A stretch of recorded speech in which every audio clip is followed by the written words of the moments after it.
Hey there, YouTube. It's me, Broken Terrain, and I've got a crazy fun idea that might change the way you make terrain for all time. Magnetic, reusable, check it out right after the drop.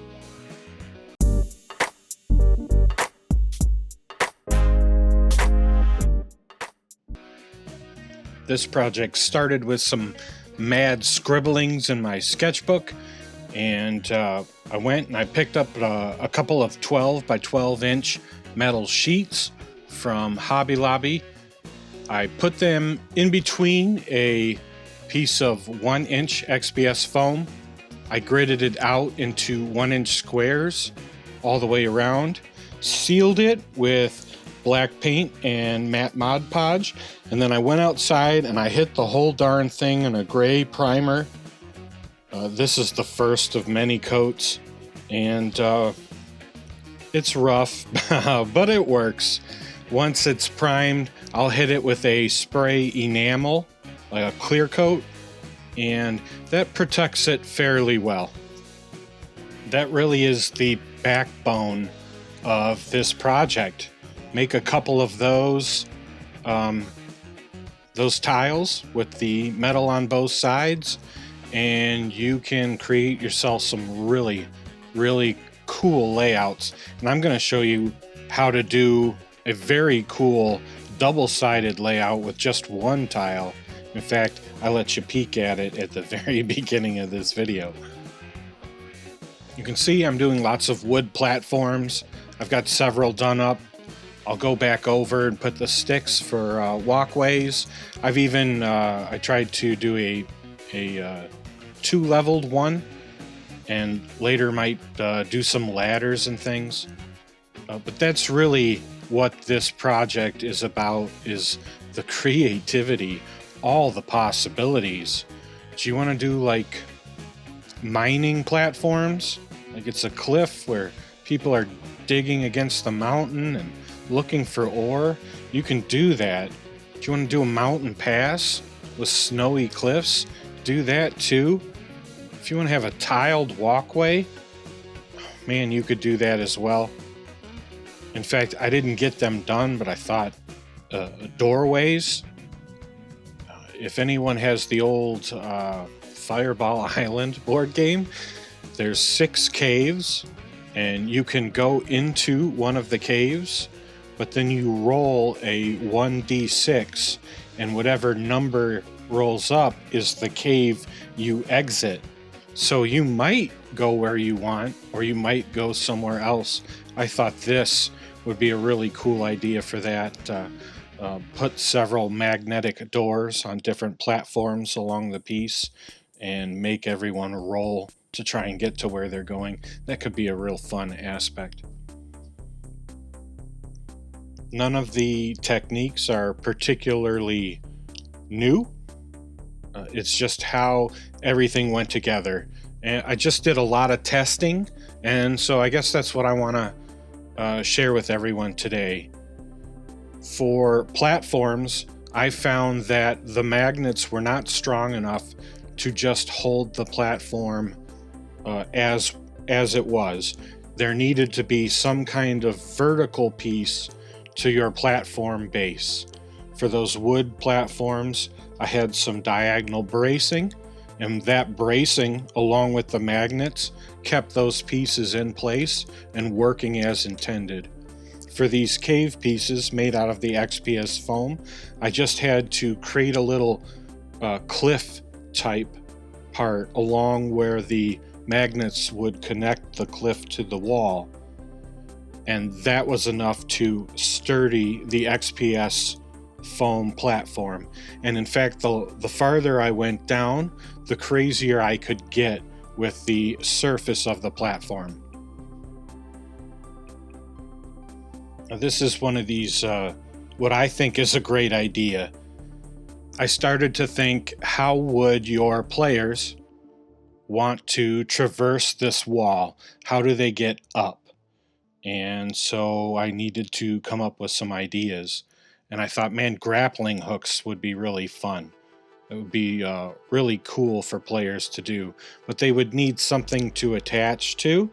And so I decided to sink magnets into some of the corners of these tile pieces, and that was going to allow for things to connect.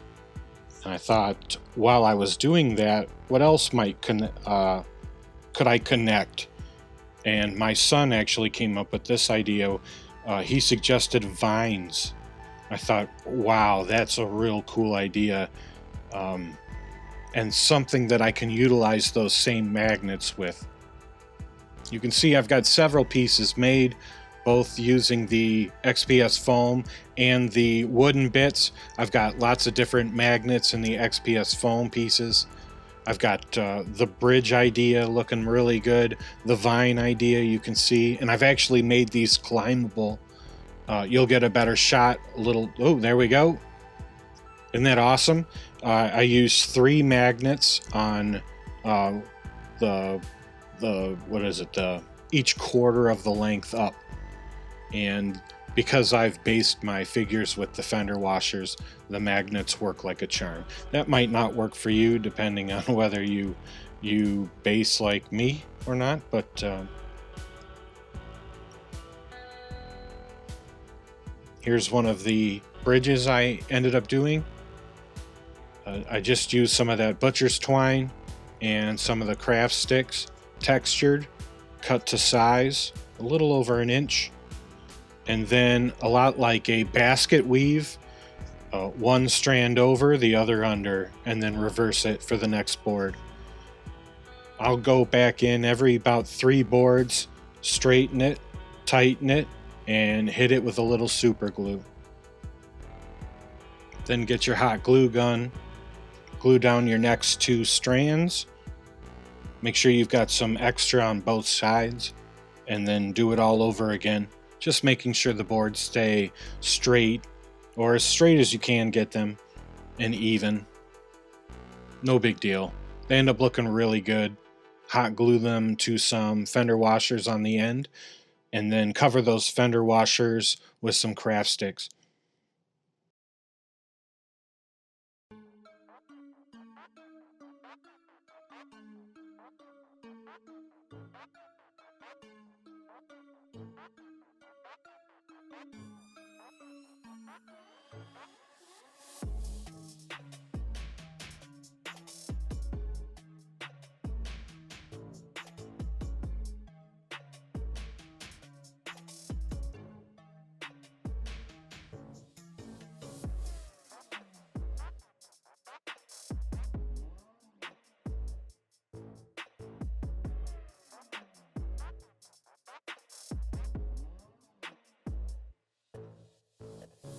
Next up, I'll use a stippling technique to start painting my cliffs. They've been covered in black paint and matte Mod Podge. Now I'm going to use khaki and one of my new favorite colors, flamenco red, both apple barrel paints. And I'm going to use a sponge, one side for one color, the other side for the other, and just dab, dab, dab. I love the look, and it really creates this depth to your stone color. Next up, I'm going to use elephant gray and blend it with like a very sloppy dry brush. And I believe I hit these with my black wash. I have no idea what happened with the footage, so that's why they're a little toned down and muted. I hit them with my homemade black wash, and here you can see me doing that elephant gray overbrush, and that's just going to make these look like really cool, subtly red, tan, gray stone. And then my last step, a little vanilla ice cream, a very light dry brush, hit all the little protrusions, edges. They're going to look great.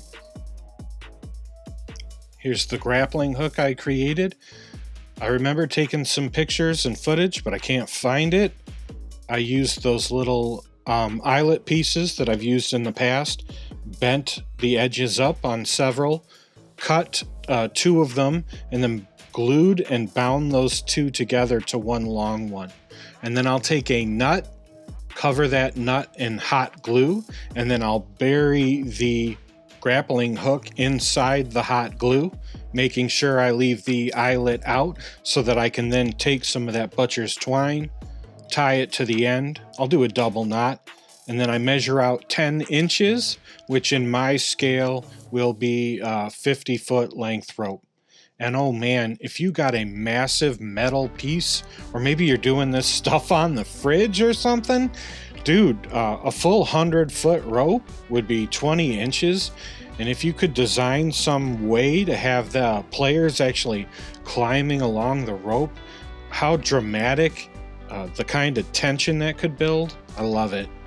Here are those vines. They're just a piece of that craft rope, cut to length, glued to another nut, drenched in hot glue, and then I cut little petals out with chip. 3 of those petals have magnets glued to them underneath so that minifigs can stick.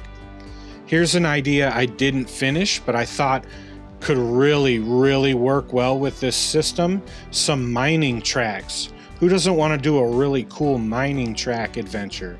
Well, here's how you could do that. A lot like the bridges, with the fender washers that will connect to the different cliffs and the magnetic features on those cliffs.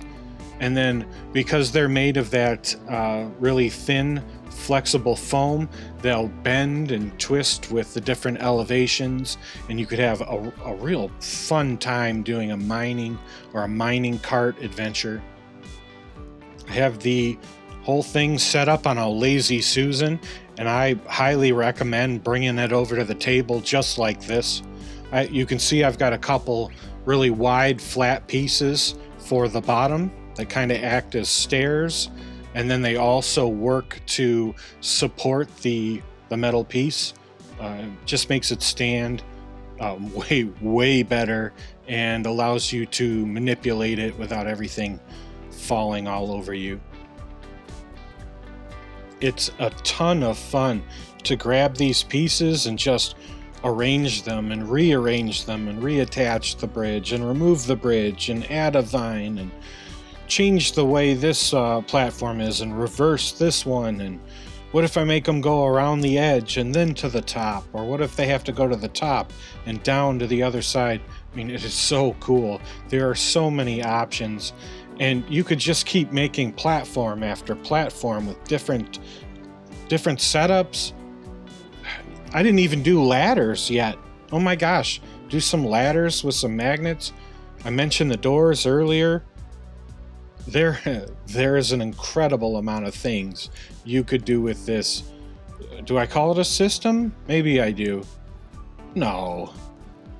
Just a crazy use of magnets.